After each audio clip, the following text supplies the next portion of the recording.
యొక్క జీవితంలో అక్కడికి వచ్చినప్పుడు పశ్చాత్తాపం వచ్చినాడు కనుక ఆ ప్రతి పాపమును ఆయన రక్తంలో కడుగుతారు. అది మనము ఆ యెరూషలేము నుండి యెరికోకు దిగి వెళ్ళిన వ్యక్తిని ద్రాక్షారసంతో అతని గాయములు కడిగారు. నీ గాయములు పాపపు గాయములు ఆయన రక్తం ద్వారా కడగబడాలంటే మొదట నీవు ఆయన దగ్గర సాష్టాంగపడాలి. నీ జీవితాన్ని ఆయన చేతులు చెప్పుకోవాలి. నేను భక్తి చేస్తున్నాను, నీ భక్తి పనికిరాదు. నువ్వు ఎప్పుడైతే సంపూర్తిగా దేవుని విశ్వాసం ఇస్తావో నువ్వు ఎక్కడున్నా పైకి తీసుకొస్తావు. నువ్వు ఎలాంటి స్థితిలో ఉన్నా పైకి శ్రమల్లో ఉండు, ఇరుకుల్లో ఉండు, దరిద్రతలో ఉండు, ఆయన విడిచిపెట్టడం గుర్తుపెట్టుకోండి. అది దేవుని ప్రేమ. చూడండి, అతను పడిపోయినాడు, దెబ్బలు కొట్టినాడు, వెళ్ళి తీసినాడు. కనుక దేవుని రెక్కల నుండి ఏ మనుషులు బయటికి పోయినా అతనికి క్షేమం ఉండదు. కాబట్టి అనుభవంలో చూసుకోరండి, లేకపోతే పడిపోయిన వాళ్ళని చూసుకోండి, దేవుని నుండి ప్రక్కకు వెళ్ళిన చూసుకోండి. ఏ మనుషుడు పనికిరాడు. దేవుని రెక్కల నుండి ప్రక్కకు వెళ్ళావా చాలా కష్టం. ఎందుకో తెలుస్తున్నా, సామెతల గ్రంథం 18వ అధ్యాయంలో యెహోవా నామము బలమైన దుర్గము, నీతి మంత్రుడు అందులోనికి పరుగులెత్తి సురక్షితంగా క్షేమంగా ఉంటాడు. దేవుని నామము బలమైనది. చదవండి, సామెతల గ్రంథము 18వ అధ్యాయము. అమ్మా, యెహోవా నామం 10వ వాక్యం చదువుతున్నారు. యెహోవా నామము బలమైన దుర్గము, అందులోనికి ప్రవేశించి సురక్షితముగా ఉండదు. క్షేమంగా ఉండాలంటే, అన్ని విషయాలు నువ్వు తలగా ఉండాలంటే ఆయన నామములో ఉన్న శక్తి అది. ఆయన నామం దగ్గరికి వెళ్ళి ఆయన రెక్కల కిందకి వెళ్ళి యేసు నామము ఒక మనిషిని బాగు చేస్తుంది. వెళ్ళాడు. ఆయన పనిగట్టుకుని సమరయ పట్టణానికి వెళ్ళాడు. అక్కడ ఒక తల్లిన దాహము తీరలేదు. లోకములో నువ్వు తిరిగినంత కాలము నీ దాహము తీరదు, నువ్వు సంతోషంగా ఉండలేవు. దేవుని నుండి ఏ మనిషి ఎలపలికి వెళ్ళినా సంతోషంగా ఉండలేదు. కనుక నా ప్రియ సోదరా, దేవుడు ఉన్నాడనే భయం నీకు ఉన్నప్పుడు దినదినము పరిశీలన చేసుకుంటూ నీ నోటి మాటలను, నీ తలంపులను కంట్రోల్ చేసుకోవాలి. మనుషులు ఎదుట నువ్వు మంచిగా ఉండవచ్చు, కానీ దేవుని దృష్టిలో మనుషులతో ఉన్న ఆ మంచితనం పనికిరాదు. ఒక మనిషి యొక్క స్వనీతి దేవుని దృష్టిలో మురికొకటి లాంటిది. అయితే ఇక్కడ కొంతమంది దెబ్బలు పడినా కూడా లోపడరు, తండ్రి దగ్గరికి రారు. అలాగా ప్రారంభిస్తానికని ఇష్టపడితే రారు. కానీ ఇతను వచ్చినాడు. అది అర్థం చేసుకో. నా తండ్రి సృష్టికర్త నన్ను ప్రేమించారు, నేను ఆయన రెక్కల కింద సురక్షితంగా ఉంటాను, క్షేమంగా ఉంటాను. ఎందుకనగా ప్రేసులరా, ఆయన నామములు ఎంత గొప్ప శక్తి ఉందంటే, పేతురు వెళ్ళి ఒక దినమున ఆయన దగ్గరికి, ఆయనయా యేసు నిన్ను బాగు చేశాడులే. యేసు నామములో ఉన్న శక్తి అది. అది ఎంతమందికి అర్థం? నువ్వు ఎక్కడున్నా సరే ఆయన నామము బలమైనది, దుర్గము. నువ్వు వెళ్ళి అక్కడికి వెళ్ళి కూర్చో, అడుగు. బాగు చేసినాడు. సమరస్త్రీ కడుగు ఇచ్చిపెట్టింది. విడవకుండా నువ్వు దేవుని అంటే నడవద్దు దయచేసి. ఆయన పరిశుద్ధుడు, నీతిమంతుడు. నీ జీవితం అంతా సెర్చ్ చేసుకోవాలి. ఎంతవరకు నువ్వు ప్రార్థన చేస్తున్నావు, ఎంతవరకు నీవు పరిశీలన చేస్తున్నావు నాకు తెలియదు. వాక్యం వినవచ్చు, విన్నంత మాత్రం మేలు లేదు. ఏమైనా మేలు ఉంటుందా? ప్రేసలరా, పిల్లలు ఉన్నారు, కాలేజీలకు వెళ్తారు, వాళ్ళు చెబితే వింటారు, వచ్చేస్తారు.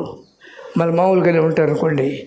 వాడు ఏ డిగ్రీ సంపాదించలేడు, ఐఏఎస్ ఆఫీసర్ కాలేడు, సాఫ్ట్వేర్ ఇంజనీర్ కాలేడు, బ్యాంక్ మేనేజర్ కాలేడు. ఎందుకు కాలేడంటే అతడు దాని మీద మనసులో లక్ష్యం ఉంచలేదు. అలాగే నేను దేవుని మీద లక్ష్యం ఉంచకపోతే నీ అంతా నువ్వు పైవాడు కాలేవు, ఎప్పుడు కూడా పైకి రాలేవు. అది నేను వాక్యం చదువుతున్నప్పుడు నాకు అర్థమైంది అది. అందుకని చాలాసార్లు దినాల్లో ప్రభువా మీరు దేవుడవు, మీ మీద అనుకుంటూ నాకు నేర్పించు. మీ అందు భయభక్తులు కలిగి గడగడ ఉనికి జీవితం నాకు దయచే. మీ నుండి వేరే ఏ మనుషులు బ్రతకలేడు.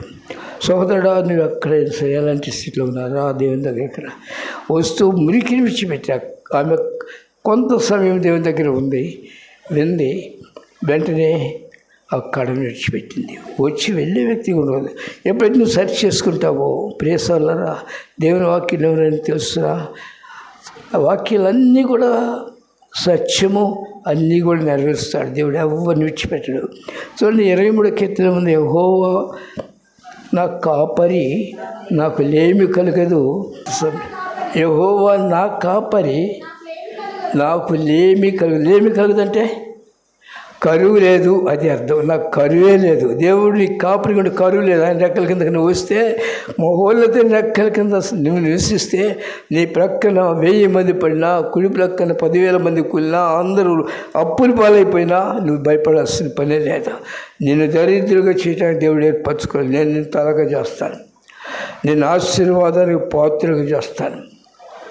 కనుక నీవు దేవుని మాట విశ్వాసం, ఆయన నా కాపరిని అర్థం చేస్తుంది. యెహోవా నా కాపరి, నాకు లేమి కలగదు. అంటే అర్థం ఏంటి? పసికిళ్ళకు మంచి బీట్లోకి తోలికెళ్ళా, మంచి పచ్చదనంగా పసికిలు ఉంది, తోలికెళ్ళి ఏం చేస్తాయి? మేస్తాయా? కోప్పడవా? పొడవా? మేయటం కాదు, మేసి పడుకుని తొక్కేస్తాయి. దేవుని బిడ్డలు అలాంటి దీవెన పొందుతారు. తెలుస్తున్నా, ఎంతమంది ఏమైపోయినా సరే పచ్చికల చోట్ల నేను పడుకోబెడతాడు. తింటావు, తొక్కేస్తావు, అయినా నీకు రాదు. అంటే తొక్కేటువంటి ఏంటి? ఖర్చు పెడతావు దేవుని కొరకు. నీవు అప్పిచ్చువానిగా ఉంటావు కానీ అప్పు పుచ్చుకునేవానిగా ఉండవు. దేవుని వాక్యము సత్యము. ఎందుకు నువ్వు ఇంకా దరిద్రుడుకున్నావు? ఎందుకు ఇంకా నువ్వు నీ హృదయంలో దేవునిలో ఉన్నవి తెలుసుకోలేకపోతున్నావు, అనుభవించలేకపోతున్నావు? నీ కొరతల్లో నీ కష్టాలు ఎందుకు ఉండాలి? నీకు విశ్వాసం లేదు. విశ్వాసం ఉంటే, విశ్వాసం కలవని దేవుడు ఎక్కడ విడిచిపెట్టలేదు. ఆయన దీవించే దేవుడు. తెలుస్తున్నా, నేను త్వరగా చేస్తా కానీ తోపుగా చేయను, అప్పిచ్చుదానిగా చేస్తా కానీ అప్పు పుచ్చుకోవడం చేయను. అంటే చాలా డబ్బులు ఇస్తాడు, అందరికి వడ్డీ వ్యాపారం చేద్దాం అనుకున్నా, అది కాదు. దేవుని జీవాత్మ నా మీదికి రాము, క్రీస్తు పోలిక